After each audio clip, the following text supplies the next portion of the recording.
Ajaran kejawen dalam perkembangan sejarahnya mengalami pasang surut. Hal itu tidak lepas dari adanya benturan-benturan dengan teknologi dan budaya asing. Belanda, Arab, Cina, India, Jepang, Amerika. Yang paling keras adalah benturan dengan teknologi asing. Karena kehadiran kepercayaan baru disertai dengan upaya-upaya membangun kesan bahwa budaya Jawa itu hina, memalukan, rendah martabatnya. Bahkan kepercayaan lokal disebut sebagai kekafiran, sehingga harus ditinggalkan sekalipun oleh tuannya sendiri, dan harus diganti dengan kepercayaan baru yang dianggap paling mulia segalanya. Dengan naifnya kepercayaan baru merekrut pengikut dengan jaminan kepastian masuk surga. Gerakan tersebut sangat efektif karena dilakukan secara sistematis, mendapat dukungan dari kekuatan politik asing yang tengah bertarung di negeri ini. Selain itu, pendatang baru selalu berusaha membangun image buruk terhadap kearifan-kearifan lokal dengan cara memberikan contoh-contoh patologi sosial atau penyakit masyarakat. Penyimpangan sosial, pelanggaran kaidah kejawen yang terjadi saat itu diklaim oleh pendatang baru sebagai bukti nyata kesesatan ajaran Jawa. Hal itu sama saja dengan menganggap Islam itu buruk dengan cara menampilkan contoh perbuatan sadis terorisme, menteri agama yang korupsi, pejabat berjilbab yang selingkuh, kiai yang menghamili santrinya, dan sebagainya. Tidak berhenti di situ saja. Kekuatan asing terus mendiskreditkan manusia Jawa dengan cara memanipulasi atau memutarbalikkan fakta, memutarbalikkan sejarah masa lampau.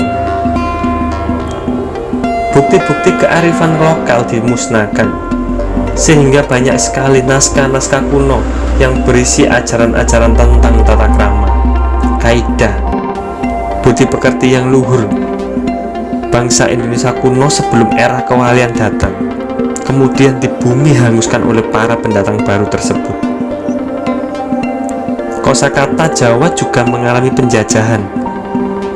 Istilah-istilah Jawa yang dahulu mempunyai makna yang arif, luhur, bijaksana, kemudian dibelokkan maknanya menurut kepentingan dan perspektif subjektif disesuaikan dengan kepentingan pendatang baru yang tidak suka dengan local wisdom.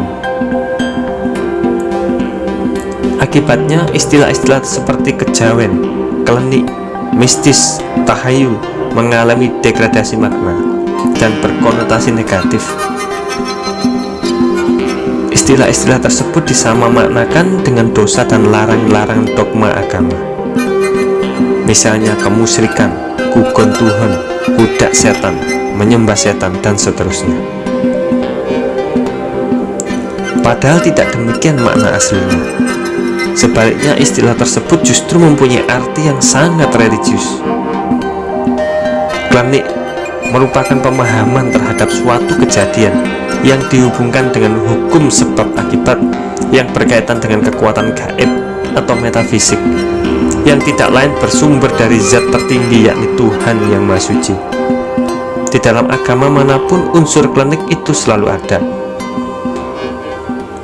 Mistis adalah ruang atau wilayah gaib yang dapat dirambah dan dipahami manusia sebagai upayanya untuk memahami Tuhan yang Maha Kuasa. Dalam agama Islam, ruang mistik untuk memahami sejatinya Tuhan dikenal dengan istilah tasawuf. Tahayul adalah kepercayaan akan hal-hal yang gaib yang berhubungan dengan makhluk gaib ciptaan Tuhan.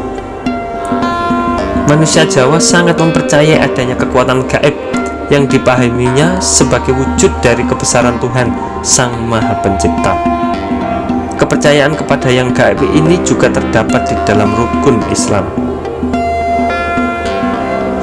Tradisi. Dalam tradisi Jawa, seseorang dapat mewujudkan doa dalam bentuk lambang atau simbol. Lambang dan simbol dilengkapi dengan sarana ubo rampe sebagai pelengkap kesempurnaan dalam berdoa. Lambang dan simbol juga mengartikan secara kias bahasa alam yang dipercaya manusia Jawa sebagai bentuk isyarat akan kehendak Tuhan. Manusia Jawa akan merasa lebih dekat dengan Tuhan jika doanya tidak sekedar diucapkan di mulut saja, melainkan dengan diwujudkan dalam bentuk tumpeng, sesaji, dan sebagainya, sebagai simbol kemanunggalan tekad bulat. Maka manusia Jawa dalam berdoa melibatkan 4 unsur tekad bulat, yakni hati, pikiran, ucapan, dan tindakan.